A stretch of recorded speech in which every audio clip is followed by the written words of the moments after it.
Inilah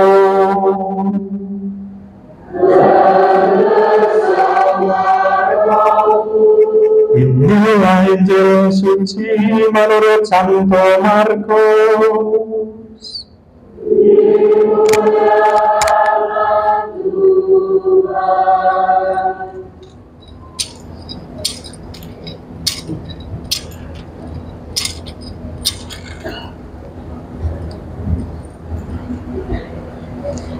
Setelah lewat hari Sabat, Maria Magdalena dan Maria ibu Yakobus serta Salome membeli rempah-rempah untuk pergi ke kubur dan meminyaki Yesus. Dan pagi-pagi benar pada hari pertama minggu itu, setelah matahari terbit, pergilah mereka ke kubur. Dan mereka berkata seorang kepada yang lain, "Siapa yang akan menggulingkan batu itu bagi kita dari pintu kubur?" Tetapi ketika mereka melihat dari dekat, tampaklah batu yang memang sangat besar itu sudah terguling. Lalu mereka masuk ke dalam kubur, dan mereka melihat seorang muda yang memakai jubah putih duduk di sebelah kanan. Mereka pun sangat terkejut. Tetapi orang muda itu berkata kepada mereka, "Jangan takut. Kamu mencari Yesus orang Nazaret yang disalibkan itu? Ia telah bangkit. Ia tidak ada di sini. Lihat, inilah tempat mereka membaringkan dia. Tetapi sekarang pergilah, katakanlah kepada murid-muridnya dan kepada Petrus, ia mendahului kamu ke Galilea. Di sana kamu akan melihat dia seperti yang sudah dikatakannya kepada kamu." Demikianlah sabda Tuhan.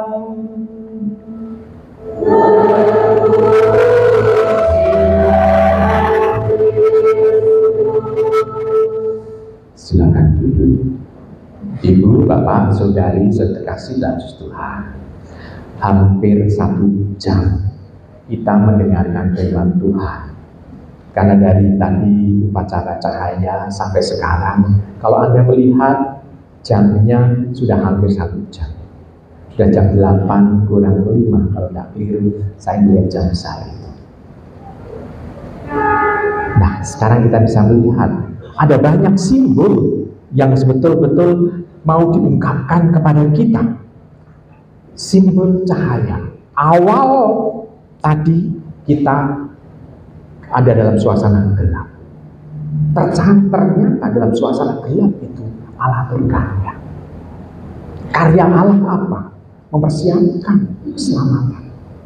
Dari penciptaan dunia terlebih dahulu, menciptakan segalanya dalam suasana bisa dikatakan gelap. Lalu muncul cahaya. Hanya satu yang diarah, cahaya. Dan semua lilin belum dinyalakan.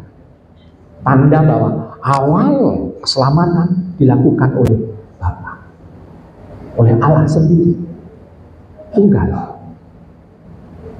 Lalu ternyata ciptaannya tidak mendengarkan.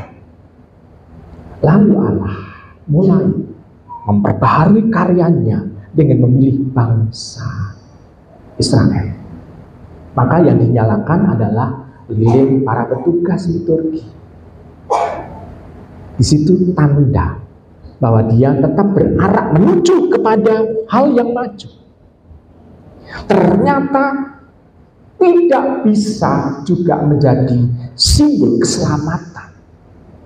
Akhirnya cahaya lilin disiaringkan kepada seluruh umat manusia, sehingga cahaya lilin sampai ke tempat kita. Inilah sejarah keselamatan sebetulnya yang mau disimbolkan dengan itu. Itu pun juga diulang dengan bacaan. Awalnya 3 bacaan itu adalah bacaan perjanjian lama. Altar pun lilinnya tidak dinyalakan.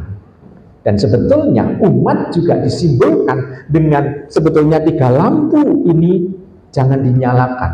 Tetapi karena penafsiran orang berbeda, maka yang cahaya lampu di atas altar, lilinnya aja belum hidup, itu sudah dihidupkan. Ini karena penafsiran dari apa yang direncanakan, sehingga dinyalakan. Oh, kai romone peteng gitu ya.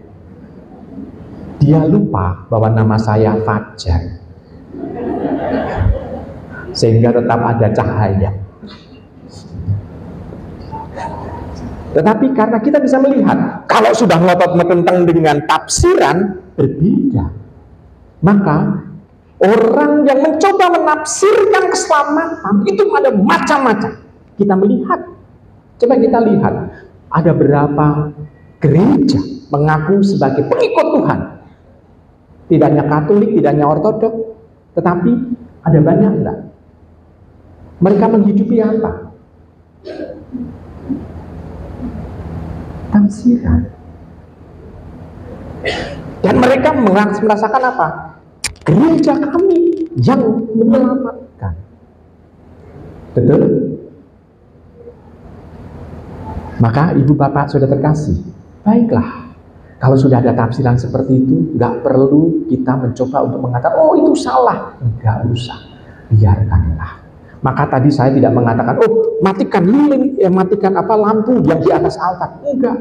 Nggak perlu.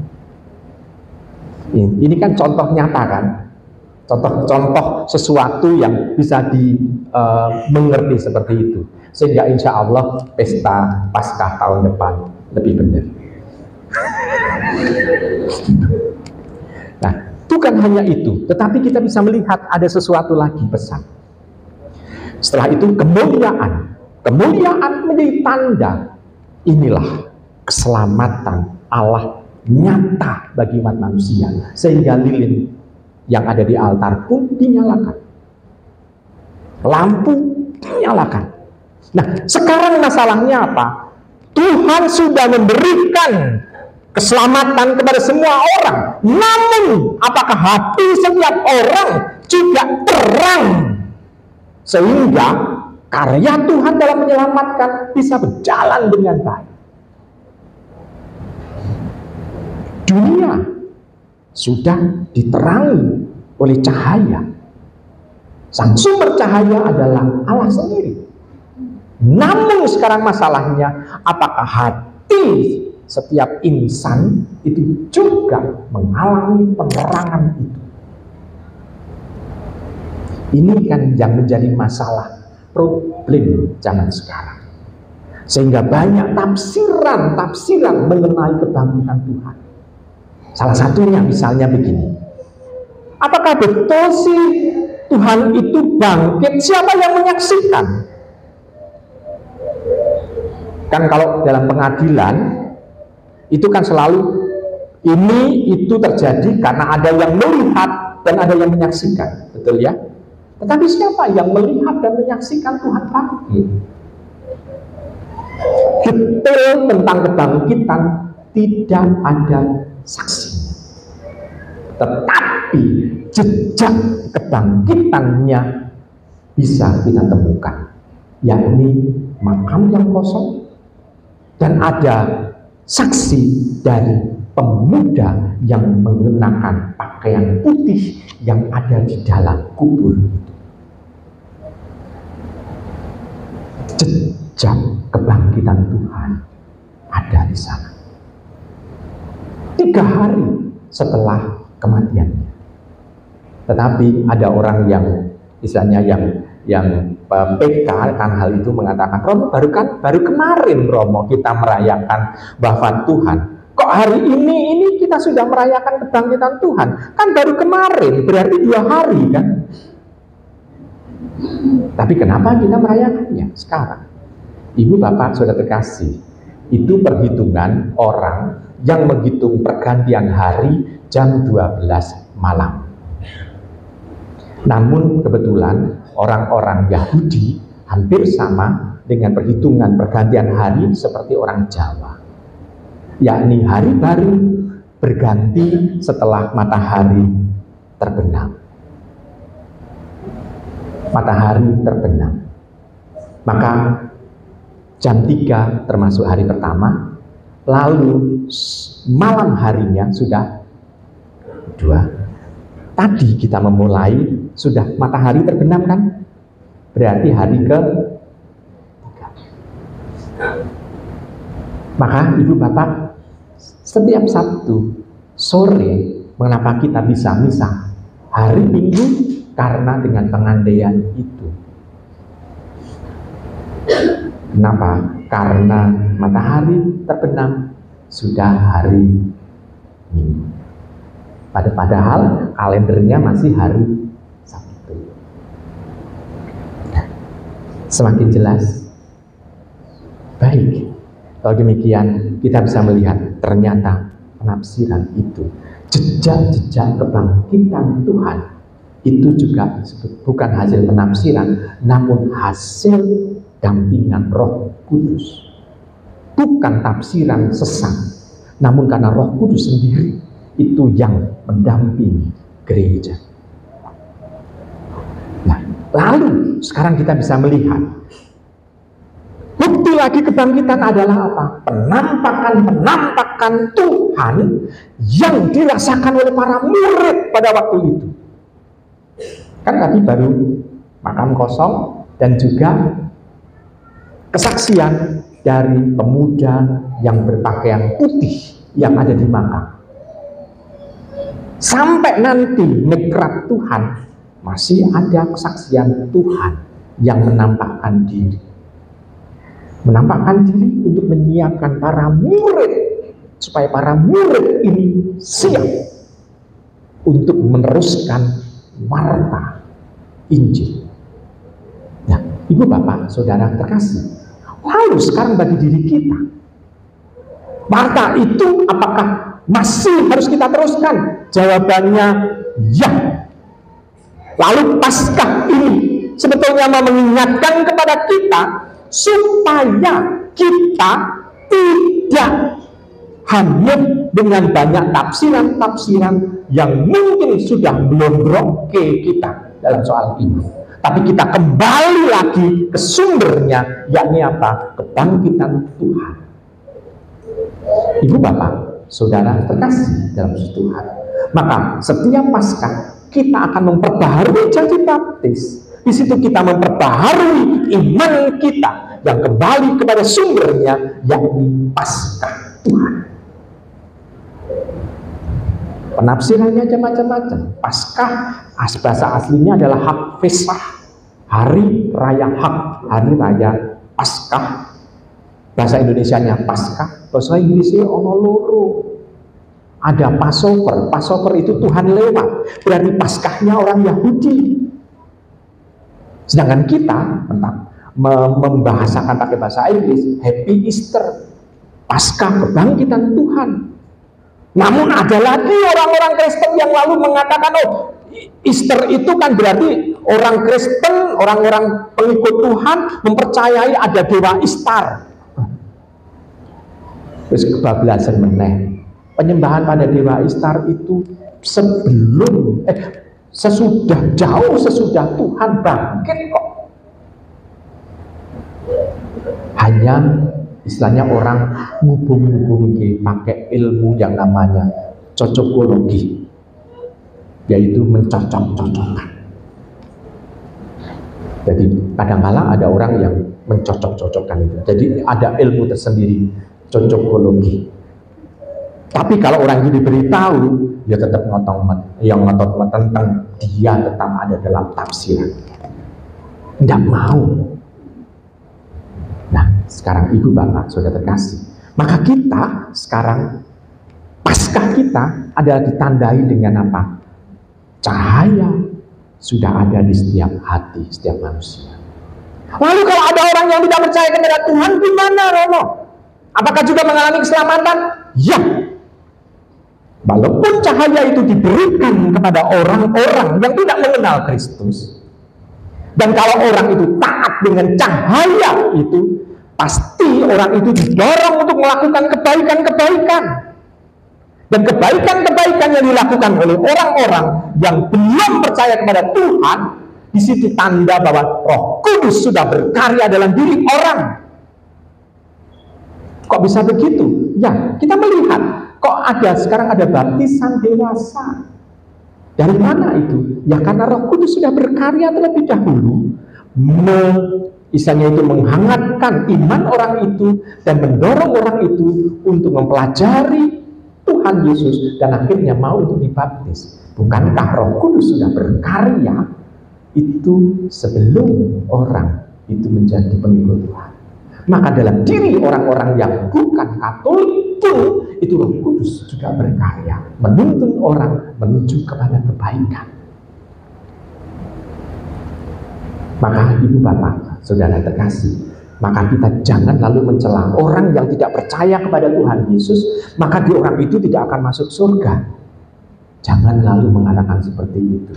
Kalau seperti itu, maka kita bisa melihat, apakah Musa sudah kenal dengan Yesus? Daud sudah kenal dengan Yesus? Halo? Sudah? Sudah? Belum kan? Belum lahir. Maka kalau orang lalu ngotot tentang bahwa orang yang belum percaya kepada Tuhan Yesus tidak masuk surga, berarti Daud, Musa, nabi-nabi orang mlebu surga loh. Ya kan? Maka kita bisa melihat, oh ternyata Allah itu menggunakan sesuatu. Lalu bagaimana? Katanya Tuhan Yesus itu sejak dunia diciptakan ada. Iya, karena dia firman Allah. Firman Allah, Allah menciptakan dunia dengan firman-Nya. Maka Tuhan Yesus ada sebelum, misalnya sebagai firman, dia sudah ada sebelum dunia diciptakan. Bersama dengan Bapa. Sampai di sini kita bisa melihat bahwa oh ternyata dia sang firman. Itulah yang membuat manusia bisa mengalami selamat. Karena dia sang firman, maka yang mengalami keselamatan adalah yang mendengarkan firman itu. Karena firman wujudnya. Maka kalau firman kata-kata, maka kita harus mendengarkan. Tapi tidak hanya selesai mendengarkan, tetapi juga melakukan. Maka orang bisa melakukan firman itu kalau sudah ada cahaya di dalam hati, sehingga tidak ada ketakutan lagi. Kalau orang sudah membawa cahaya, orang tidak akan takut lagi. Bahkan ketemu setan pun orang tidak akan takut. Kenapa? Karena ada cahaya Tuhan. Dia mantap melangkah. Maka ibu bapak saudara terkasih, kalau demikian, tidak ada hal yang menakutkan lagi untuk berjalan menuju kepada keselamatan itu. Maka ibu bapak saudara terkasih, saya percaya dan saya yakin bahwa panjenengan semua tetap bisa bertumbuh di dalam iman, necep sabdo dalam Gusti lan maneges. Untuk yang tidak bisa ngomong bahasa Jawa, tolong yang bisa ngomong bahasa Jawa jelaskan kepada orang itu. Ngecep sabdo dalam Gusti lan hidupnya maneges dari sabda itu. Selamat merenungkan.